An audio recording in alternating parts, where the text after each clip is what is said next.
ముందుగా ఈ అంశానికి సంబంధించి చూద్దాం. ఎమ్మెల్యే కడియం శ్రీహరి అనర్హత పిటిషన్పై విచారణ ప్రారంభమైంది. ఇరు వర్గాల న్యాయవాదులు వారి వాదనలు వినిపిస్తున్నారు. కడియం శ్రీహరి పిటిషన్పై వాదన ముగిసిన అనంతరం దానం నాగేందర్ పిటిషన్పై ఇరు వర్గాల వాదనలు కూడా కొనసాగుతాయి. రైట్, ఇదే అంశంపై ఫీల్డ్ రిపోర్ట్ ద్వారా మరింత సమాచారాన్ని మా ప్రతినిధి అజీం అందిస్తారు. అజీం, ఏంటి అప్డేట్స్? అధ్యక్షతన స్టేషన్ గన్పూర్ ఎమ్మెల్యే కడియం శ్రీహరికి సంబంధించినటువంటి అనర్హత పిటిషన్పై ఇరు వర్గాలకు సంబంధించినటువంటి ఆర్గ్యుమెంట్స్ జరుగుతున్నాయి. అంటే ఈ కడియం శ్రీహరి కూడా ఏదైతే విచారణకు హాజరు కాలేదు, దానం నాగేందర్ కూడా ఈ విచారణకు హాజరు కాలేదు. వారికి సంబంధించినటువంటి అడ్వకేట్స్ ఎవరైతే పిటిషన్ తరపు నుంచి ఉన్నటువంటి అడ్వకేట్ కావచ్చు, అలాగే ఆరోపణలు ఎదుర్కొంటున్నటువంటి అడ్వకేట్స్ ఇద్దరు కూడా ఏదైతే స్పీకర్ ఎదుట ఫైనల్ ఆర్గ్యుమెంట్స్ని వినిపిస్తున్నారు. గతంలో ఇంతకుముందే ఏదైతే ఫిబ్రవరి నెలలో చూసాం, వారిద్దరికి సంబంధించిన క్రాస్ ఎగ్జామినేషన్ కూడా అయిపోయింది. పిటిషనర్కి సంబంధించినటువంటి అడ్వకేట్ ఇటు దానం నాగేందర్కి సంబంధించినటువంటి అడ్వకేట్ని కావచ్చు, కడియం శ్రీహరికి సంబంధించిన అడ్వకేట్ని కావచ్చు క్రాస్ ఎగ్జామినింగ్ చేశారు. అలాగే ఆరోపణలు ఎదుర్కొంటున్న వారి ఎమ్మెల్యేలకు సంబంధించినటువంటి అడ్వకేట్స్ కూడా పిటిషనర్కి సంబంధించినటువంటి అడ్వకేట్స్ని కూడా క్రాస్ ఎగ్జామినేషన్ కూడా చేశారు. ఇరు వర్గాలకు సంబంధించిన వారు వారి దగ్గర ఉన్న ప్రూఫ్స్ని కూడా ఏదైతే స్పీకర్ ముందు ఇదివరకే ఉంచడం కూడా జరిగింది. ఇంకేమైనా ఫైనల్ ఆర్గ్యుమెంట్స్ మీ దగ్గర ఇంకేమైనా ఆధారాలు ఉన్నాయా, సో ఎలాంటి ఆరోపణలు చేస్తున్నారు మీరు, ఈ ఆరోపణలకు తగ్గట్టు ఏమైనా మీ దగ్గర ప్రూఫ్స్ ఉన్నాయా, ఇలాంటి అనేక క్వశ్చన్స్ ఈరోజు ఫైనల్ ఆర్గ్యుమెంట్స్ ఉన్నాయి. అలాగే మీరు పార్టీ మారలేదనడానికి, మీరు పార్టీ ఫిరాయించలేదనడానికి మీ దగ్గర ఏమైనా ప్రూఫ్స్ ఉన్నాయా, ఇలాంటి ఆర్గ్యుమెంట్స్ అన్నీ కూడా ఈరోజు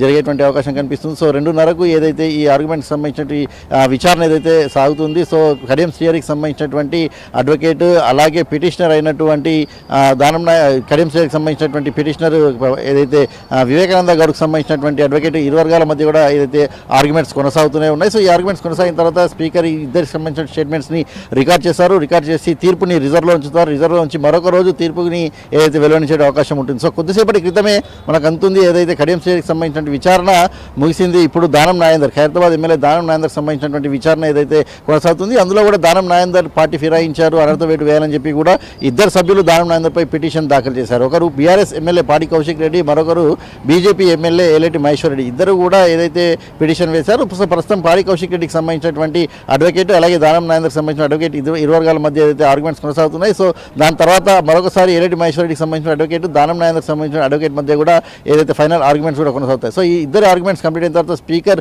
దానం నాగేందర్ విషయంలో కూడా ఫుల్ రికార్డ్స్ స్టేట్మెంట్స్ అంతా కూడా రికార్డ్ చేసి, సో ఎవరి దగ్గర ప్రూఫ్స్ ఉన్నాయనే దానిపైన స్టడీ చేసి ఏదైతే పూర్తి స్థాయిలో తీర్పుని రిజర్వ్లో ఉంచి తర్వాత తీర్పుని వెల్లడించే అవకాశం ఉంటుంది. సో మొత్తం మనం ఓవరాల్గా చూసినట్టయితే మొత్తం 10 మంది పార్టీ ఫిరాయించినటువంటి ఆరోపణలు ఎదుర్కొన్నారు. 10 మందిలో 8 మందికి ఇప్పటికే స్పీకర్ ఏదైతే క్లీన్ చిట్ ఇవ్వడం జరిగింది. వారు బీఆర్ఎస్ ఎమ్మెల్యేలుగా, ఆ నియోజకవర్గ ఎమ్మెల్యేలుగానే కొనసాగుతారు. వారికి సంబంధించినటువంటి పార్టీ ఫిరాయించినట్టు ఎట్లాంటి ప్రూఫ్స్ లేకపోవడం వల్ల వారి అనర్హత పిటిషన్ని కొట్టివేస్తున్నట్టు స్పీకర్ తీర్పు ఇచ్చారు. వారు ఇంకా బీఆర్ఎస్లో ఉన్నారు, ఎక్కడ వారిని సస్పెండ్ చేయలేదు. వారికి సంబంధించిన జీతభత్యాలు అన్నీ కూడా ఇంకా బీఆర్ఎస్ ఎల్పీ కోసమే కట్ అవుతున్నాయి. వారు కేవలం సీఎన్ని మర్యాదపూర్వకంగానే కలిశారు, నియోజకవర్గ అభివృద్ధి కోసమే కలిశారని చెప్తున్నారు. సో పార్టీ ఫిరాయించినట్టు కానీ, పార్టీ కండవ కప్పుకున్నట్టు కానీ ఎక్కడ కూడా పూర్తి స్థాయిలో ఆధారాలు లేవు కాబట్టి వారి పిటిషన్ని కొట్టివేస్తున్నట్టు స్పీకర్ 8 మందికి సంబంధించిన దాంట్లో తీర్పిచ్చారు. సో ఈ ఇద్దరు విషయానికి వచ్చినట్టయితే దానం నాగేందర్ బీఆర్ఎస్ పార్టీలో ఎమ్మెల్యేగా గెలిచి కాంగ్రెస్ పార్టీ బీఫామ్పై సికింద్రాబాద్ ఎంపీగా పోటీ చేశారు. అలాగే కడియం శ్రీహరి కూడా తన కుమార్తెకు ఏదైతే కాంగ్రెస్ బీఫామ్పై మద్దతుగా ఏదైతే ఎంపీ ఎలక్షన్స్ టైంలో సంతకం చేయడం జరిగింది. సో వీరిద్దరు సంబంధించిన దాంట్లో ఎలాంటి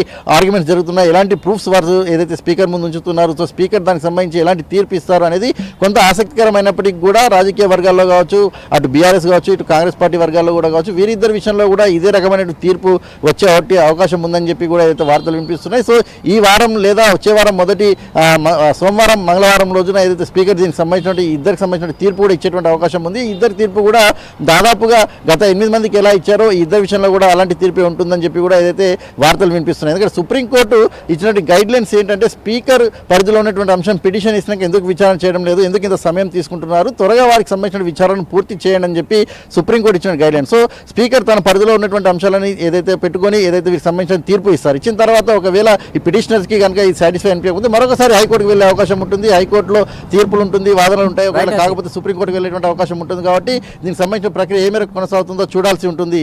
sir Chandu. Right Azeem, thank you for the report.